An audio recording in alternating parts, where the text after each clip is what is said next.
আচ্ছা, অনেকে মনে করেন গর্ভাবস্থায় ভিটামিন সি বা টক ফল খাওয়া একেবারেই নিষেধ, কিন্তু না, এটা একেবারেই ভুল ধারণা।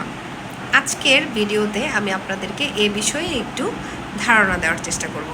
আসসালামু আলাইকুম, কেমন আছেন সবাই? আলহামদুলিল্লাহ, আমরা সবাই অনেক ভালো আছি।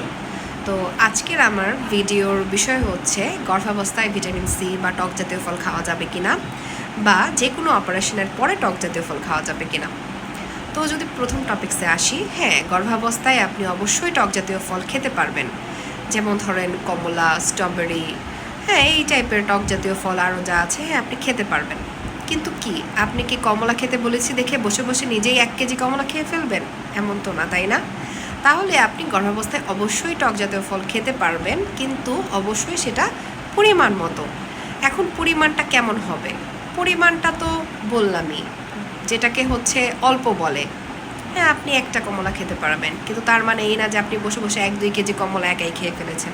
যদি অনেক বেশি ভিটামিন সি বা টক জাতীয় ফল গর্ভাবস্থায় খান, সেক্ষেত্রে হচ্ছে আপনার প্রি ম্যাচিউর ডেলিভারি হওয়ার সম্ভাবনা আছে। প্রি ম্যাচিউর ডেলিভারি মানে হচ্ছে ধরেন আপনার সময় হওয়ার আগেই প্রসব ব্যথা ওঠা, এটাকে বলে হচ্ছে প্রি ম্যাচিউর ডেলিভারি। তো এটার পসিবিলিটি আছে। আবার আর কি হতে পারে, আপনার বিভিন্ন ধরনের স্টমাক প্রবলেম হতে পারে, আপনার গ্যাস্ট্রিকের সমস্যা হতে পারে, আপনার ডায়রিয়া হতে পারে। তো এই তো পরিমাণ মতো আপনি টক ফল গর্ভাবস্থায় খেতে পারবেন। আচ্ছা, এখন যদি বলি, অনেক সময় দেখা যায় বিশেষ করে হচ্ছে গ্রামাঞ্চলে একটা মিসকনসেপশন থাকে যে আল্লাহ, তোমার অপারেশন হয়েছে, তাহলে তুমি একদমই টক ফল খেতে পারবে না, টক ফল খেলেই তোমার সেলাইয়ের জায়গা পেকে যাবে।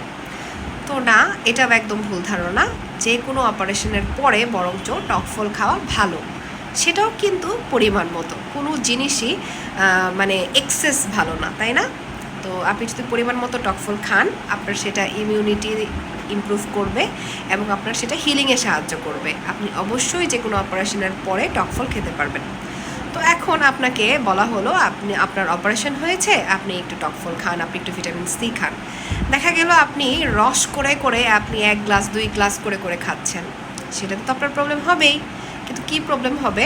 সেটা হচ্ছে আপনার স্টমাক প্রবলেম হতে পারে, আপনার অ্যাসিডিটি হতে পারে, আপনার টক্সিসিটি হতে পারে। তো সেই কাজটা করা যাবে না। পরিমাণ মতো আপনি টক ফল খেতে পারবেন। ধন্যবাদ সবাইকে।